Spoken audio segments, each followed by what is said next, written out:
성도 여러분 안녕하십니까? 5월 31일 화요일 화요 신학 시간입니다. 우리 성도님들 지난 3일 동안은 어떻게 보내셨는지요?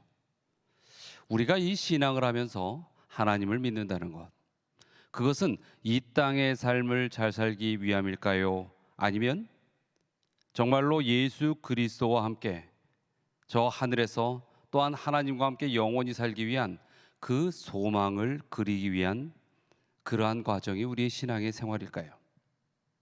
때로는 우리는 일상적으로 우리에게 밀려오는 이 땅에서의 삶에 몰입하고 또 많은 마음을 둘 때가 있습니다. 그러나 신앙이라는 것은 분명히 하나님께서 우리의 인생의 길들이 어디로 가야 하는지를 명확하게 보여주신 그 길을 따라 살아가는 것이고, 궁극적으로는 하나님과 함께 살 영원한 그 시절, 그 생활의 미래를 바라보면서 우리가 지금도 준비하고 살아가는 것이 신앙이라고 생각이 듭니다. 자, 오늘은 마태복음 6장 11절에 있는 말씀을 가지고 함께 좀 깊이 살피는 시간을 가질까 합니다. 우루과이에 한 작은 교회당이 있었습니다. 그 교회당 벽면에는 이런 글이 적혀져 있다고 합니다. 세상 일에만 빠져 있으면서 하늘에 계신 아버지라고 부르지 마라. 너 혼자만 생각하고 살아가면서 우리 아버지라고 부르지 마라. 자기 이름을 빛내기 위해 안간힘을 쓰면서 아버지의 이름이 거룩히 여김을 받으시라 기도하지 마라. 물질 만능의 나라를 원하면서 아버지의 나라가 임하시며라고 하지 마라. 내 뜻대로 되기를 기도하면서 아버지의 뜻이 이루어지소서라고 하지 말라. 죽을 때까지 먹을 수 있는 양식을 쌓아두려 하면서 일용할 양식을 주소서 하지 말라. 아마도 이 작은 그러한 교회에 적혀져 있는 이 글은 예수 그리스도께서 가르쳐 주신 주 기도문에 대한 내용을 가지고 과연 우리는 예수님이 알려주신 그 기도처럼 그러한 삶을 살고 있는지에 대하여 우리 스스로에게, 신앙인들에게 반문하고 있는 그런 내용이라고 생각이 듭니다. 자, 오늘은 주기도문에 대한 이야기를 좀 나눠야 할 것 같습니다. 주기도문의 전체 내용이 하나님의 나라와 관계되었다는 것은 우리가 일반적으로 잘 아는 사실입니다. 그런데 통상적으로 많은 사람들이 이 주기도문을 연구하거나 이해할 때에 두 부분으로 나눠서 이해하는 경우들이 많이 있습니다. 첫 번째 부분은 이 전반부에 있는 하나님의 나라에 대한 서술과 뒷부분은 우리의 생활에 대한 서술로 나누어 있다고 이렇게 살펴보게 되죠. 그런데 이렇게 단순하게 하나님의 말씀을 꼭 어떠한 국어의 문장을 연구하듯이 구분져서 연구하는 것이 때로는 도움도 되지만 때로는 자칫 하나님의 그 말씀의 원뜻을 이해하는 데 어려움을 줄 수도 있다고 하는 것입니다. 그래서 오늘 이 주기도문 가운데에 우리는 더 본질적인 것들에 대한 것을 한 번쯤 생각해 볼까 합니다. 특별히 오늘 우리가 깊이 살펴봐야 할 말씀은 마태복음 6장 11절입니다. 오늘 우리에게 일용할 양식을 주시옵고. 자, 이 절에서 살펴봐야 할 본질적인 문제가 있을까요? 어찌 보면 너무나도 명확한 뜻이고 너무 단순한 의미 아니겠습니까? 우리가 하나님 앞에 기도할 때에 우리에게 일용할 양식을 주시옵소서, 우리에게 필요한 것을 주시옵소서, 이렇게 기도하라는 그런 내용 아닙니까? 그런데 우리가 하나님의 말씀, 특별히 예수님께서 하신 말씀들을 살펴볼 때는 예수님의 그 의도하신 뜻이 무엇인지를 보다 더 정확하게 하는 것이 매우 중요한 일인 것입니다. 예수님께서는 이 주기도문을 통하여 분명히 그의 나라에 대한 것을 설명하고 계시는데 그 가운데에 과연 우리 하나님의 나라를 설명하면서 사람들, 나의 필요를 위한 기도를 넣으셨을까? 그 이유는 무엇일까? 한 번쯤은 생각해 보셨습니까? 자, 어떤 사람들은 이런 질문을 하면 이렇게 반문을 합니다. 당연히 우리가 하나님을 믿으면서 우리의 삶의 필요를 하나님께 구해야 하는 것, 그것도 있을 수 있는 일 아닙니까? 아니, 필요한 일 아닙니까? 하나님께서는 그의 백성들을 눈동자와 같이 지키시는데 나의 필요를 하나님께 요청하는 것, 그것은 잘못된 것이 무엇이 있습니까? 오히려 필요한 신앙의 모습이 아닙니까? 예, 이렇게 반문할 수 있습니다. 어찌 보면 맞습니다. 하나님께서는 우리를 항상 지키시고 또 우리를 참 평안과 축복으로 인도하시기를 원하시고 그 일을 위하여 하나님의 도우심의 손길을 펼치시는 것도 사실입니다. 그런데 우리가 우리의 원하는 바와 논리적으로 틀린 말이 아니라는 것 때문에 성경의 본래의 의미를 그냥 그렇게 해석해 버리기에는 조금 더 살펴봐야 할 내용들이 있다라고 하는 것입니다. 자, 우리의 필요를 구한다. 이것이 과연 주기도문에서 어떻게 해석되어야 할까요?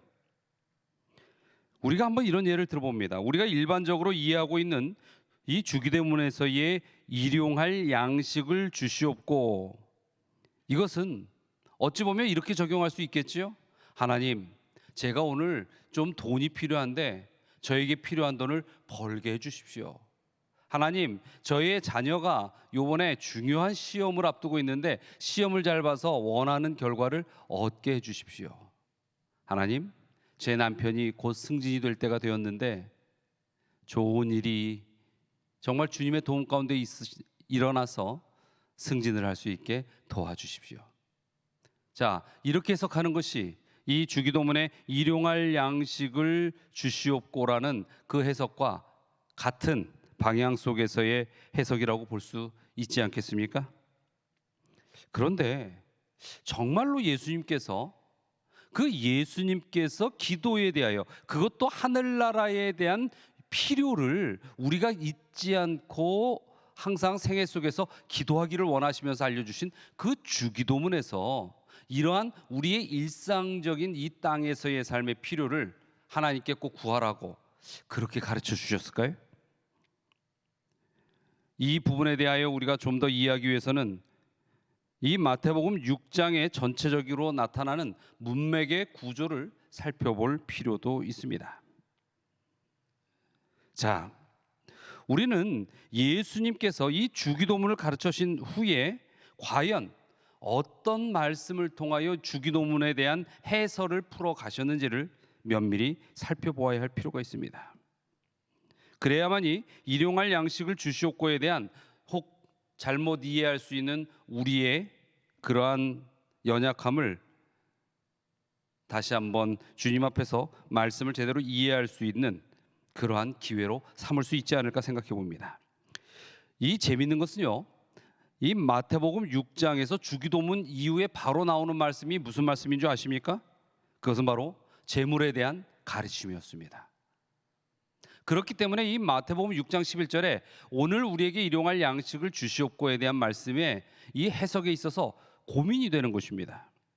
우리의 필요를 하나님께 요청해라, 이렇게 주기도문을 이해하게 되면 그 다음에 재물에 대하여 바로 말씀하시는 예수님의 의미에 대하여 우리가 혼동할 수가 있기 때문인 것입니다.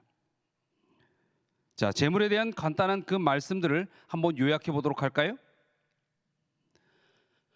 마태복음 6장 24절에 주기도문 이후에 있는 말씀이죠. 이렇게 예수님께서 말씀하셨습니다. 한 사람이 두 주인을 섬기지 못할 것이니 혹 이를 미워하고 저를 사랑하거나 혹 이를 중히 여기고 저희를 경히 여김이라. 너희가 하나님과 재물을 겸하여 섬기지 못하느니라.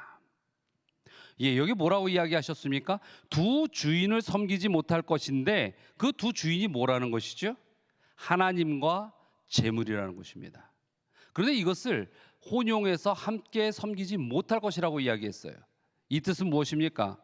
하나님을 섬기든 재물을 섬기든 둘 중 하나를 선택해야 한다는 것입니다. 또 25절입니다. 그러므로 내가 너희에게 이르노니 목숨을 위하여 무엇을 먹을까, 무엇을 마실까, 몸을 위하여 무엇을 입을까 염려하지 말라. 목숨이 음식보다 중하지 아니하며 몸의 의복보다 중하지 아니하냐. 또 뭐라고 말씀하셨죠? 목숨을 위하여, 아주 여기에는 직접적으로 설명을 합니다. 무엇을 먹을까, 마실까, 입을까 염려하지 말라.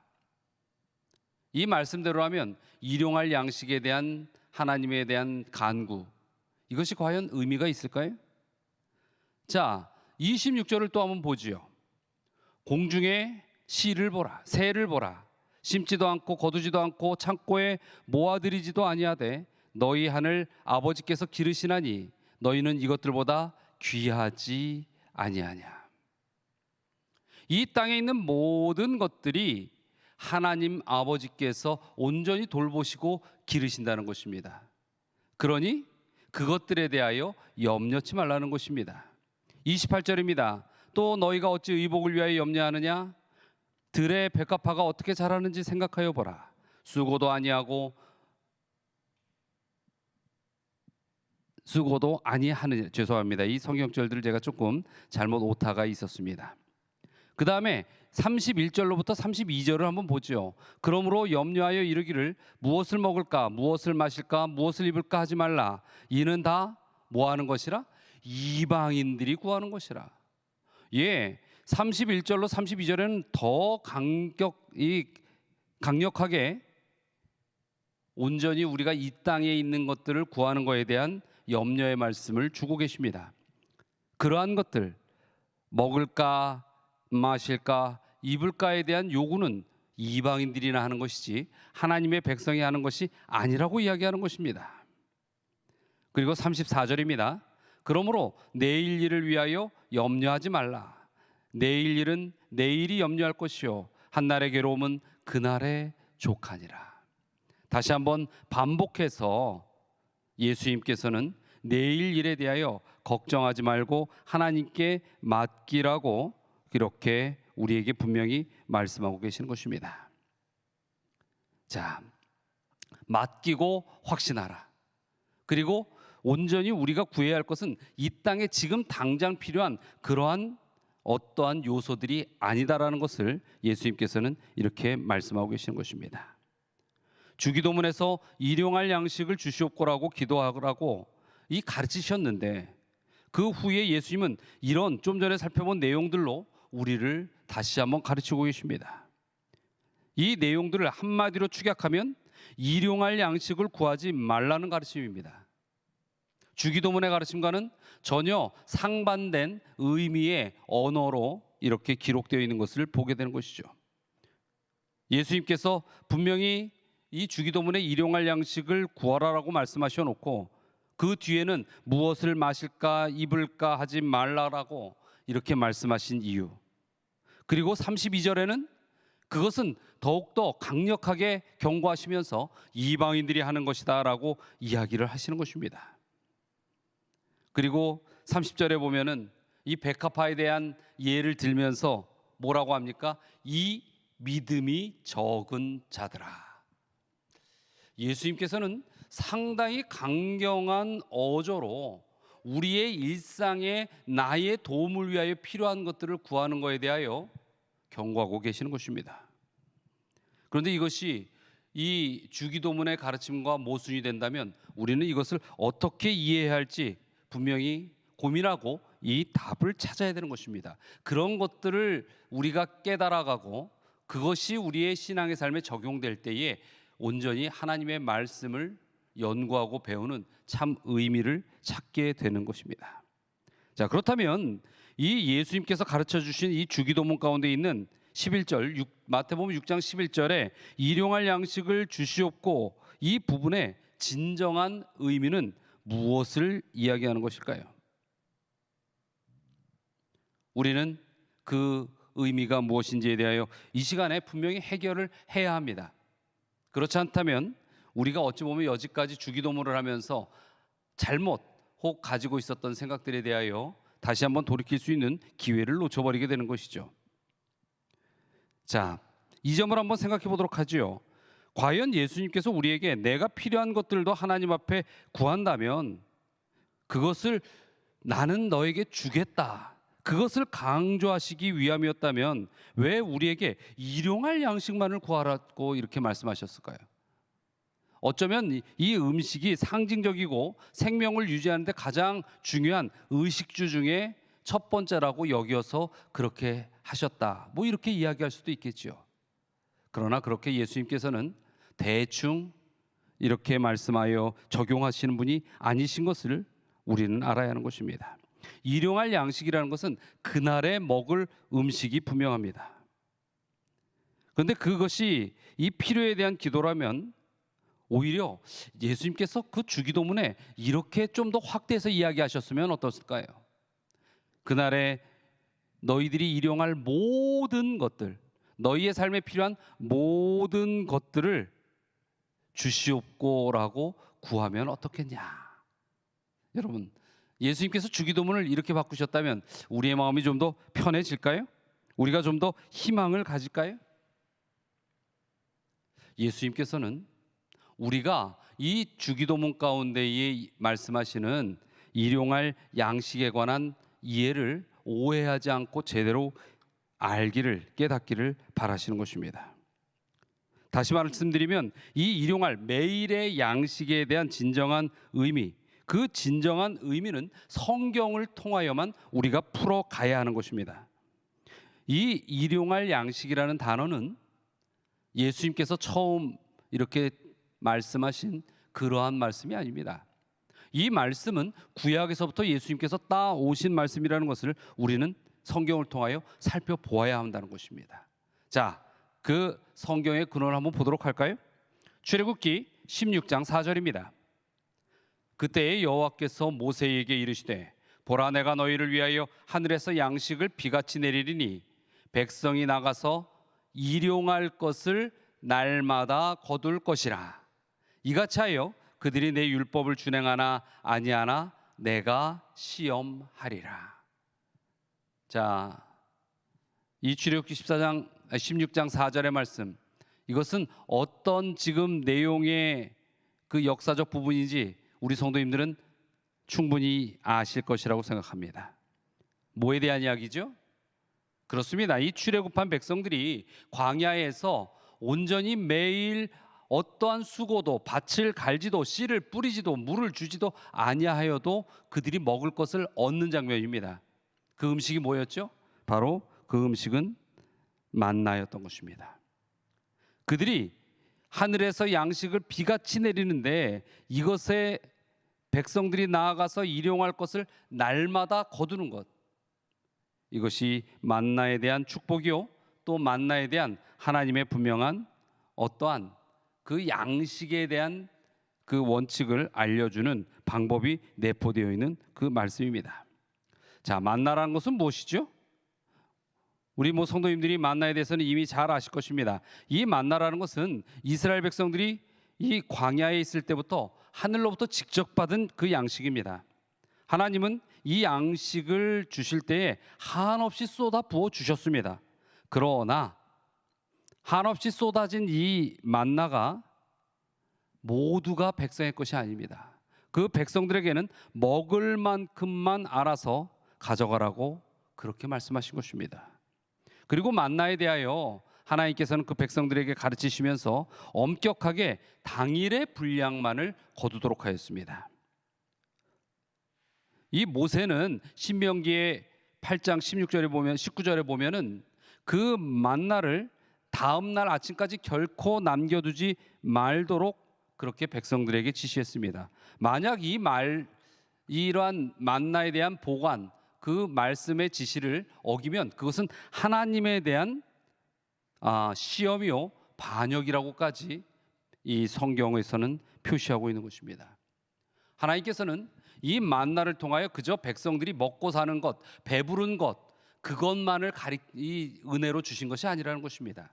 하나님께서는 이 만나를 통하여 매일매일의 양식이 자신의 노력이 아닌 하나님에 의하여 주어지고 하나님에 의하여만이 이루어질 수 있다는 것을 그들이 학습하고 또 깨달아서 하나님께 영광을 돌릴 수 있도록 하게 한 것입니다. 자, 어떻게 이쯤만 설명해도 우리 성도님들께서는 오늘 이 마태복음 6장 11절에 일용할 양식을 주시옵고에 대한 참 의미가 무엇인지를 조금 이해하실 수 있겠습니까? 이미 이해하셨다 생각되지만은 그래도 좀 더 설명을 해보도록 하지요. 자, 하나님께서 만나를 일용할 것으로 주신 그 이유는 그렇다면 무엇일까요? 우리는 이 하나님께서 만나를 주신 이유를 신명기의 말씀을 통하여 들을 수 있습니다. 신명기 8장 3절의 말씀입니다. 너를 낮추시며 너를 줄이게 하시며 또 너도 알지 못하며 내 조상들도 알지 못하던 만나를 내게 먹이신 것은 사람의 떡으로만 사는 것이 아니요 여호와의 입에서 나오는 모든 말씀으로 사는 줄을 내가 알게 하려 하심이니라. 이스라엘 백성들에게 만나를 주시는 데는 하나님의 분명한 뜻이 있었다는 것입니다. 계획이 있었다는 것이죠. 자, 신명기 8장 3절을 한번 면면히 낱낱이 살펴보시기 바랍니다. 자, 너를 낮추시며 너를 줄이게 하시며 너도 알지 못하며 내 조상들도 알지 못하던 만나를 이렇게 이야기했습니다. 만나가 백성들의 손에 음식으로 주어지기 전에 그들에게 미쳐온 상황이라는 것이 있었어요. 그것이 뭐예요? 자신들이 스스로 무엇인가를 할 수 없다라는 그러한 절망감과 그 절망감으로 인하여 오는 하나님 앞에 엎드러지는 겸손한 낮은 자세였습니다. 그들은 배고팠습니다. 가장 인간의 근본적인 본능의 욕구인 이 식욕의 욕구를 그들은 스스로 해결할 수가 없었습니다. 그리고 이 먹는 것에 대한 문제는 그저 좋은 옷을 입고 안 입고의 문제와는 상당히 다른 차원입니다. 좋은 옷은 그저 안 입을 수 있습니다. 좋은 집은 그저 안 살 수 있습니다. 그러나 먹지 아니하면 죽게 되는 것이죠. 이 죽음의 본능 앞에 사람들은 자신들이 아무것도 할 수 없다는 것을 깨닫고 낮아지는 것입니다. 하나님께서는 그 인간들이 스스로 홀로 무엇을 할 수 있는 자신감이 있을지라도 그것이 그리 큰 능력이 아니라는 것, 얼마나 우리의 인생이 스스로 홀로 살아가기에는 연약한 것이라는 것을 그들이 깨닫게 하는 것입니다. 그리고 또 말씀하셨죠. 뭐라고요?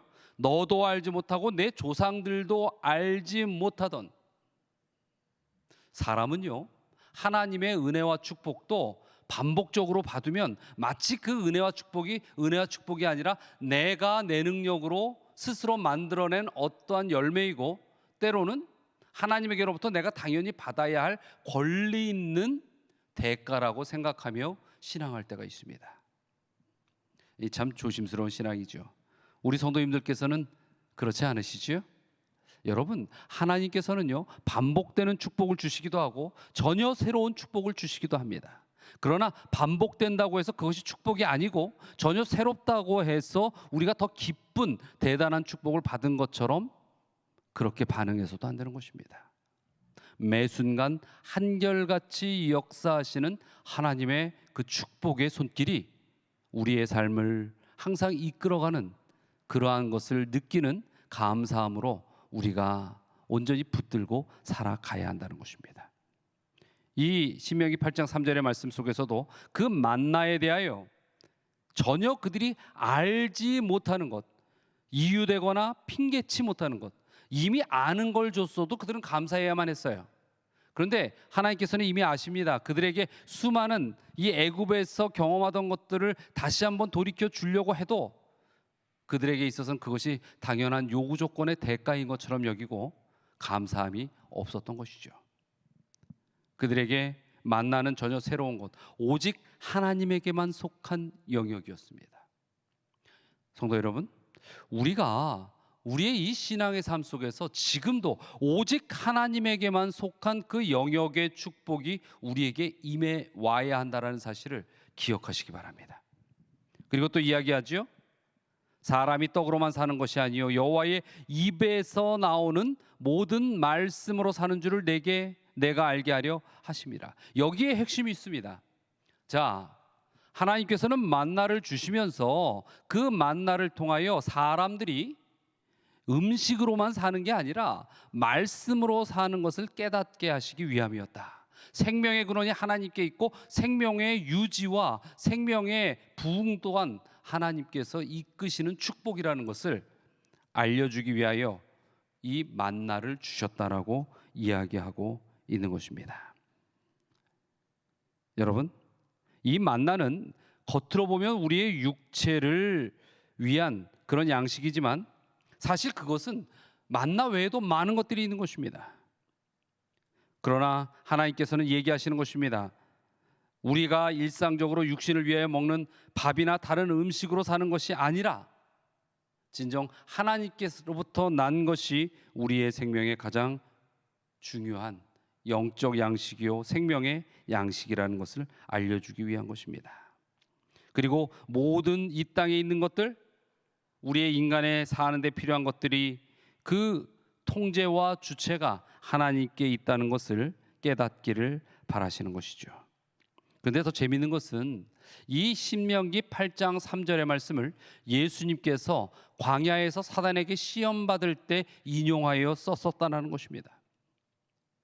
자, 일용할 양식, 이 일용할 양식은 구약의 만나의 역사를 통하여 표현된 말씀이에요. 그런데 이 만나의 진정한 의미는 사람이 스스로 사는 것이 아니라 하나님의 은혜와 그 은혜 속에 모든 것을 밝히신 말씀으로 사는 것이다라는 것을 깨닫게 하기 위함인 것입니다. 자, 이쯤 되면은 이제 이 마태복음 6장 11절의 말씀이 아주 명확하게 해석되었습니까? 예수님께서 40일 동안 금식하며 매우 굶주리셨습니다. 사단이 들의 모든 돌들을 떡으로 만들어 먹으라고 그렇게 유혹합니다.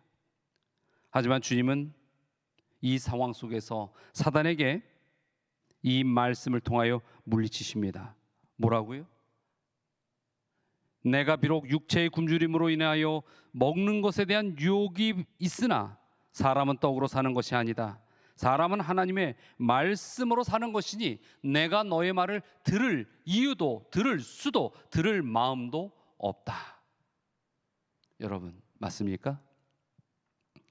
예수님께서 이 광야에서 이 만나에 대한 말씀으로 사단을 물리치신 이러한 지혜는 오늘을 사는 우리 하나님의 백성들에게도 동일하게 매우 필요한 그러한 기별입니다.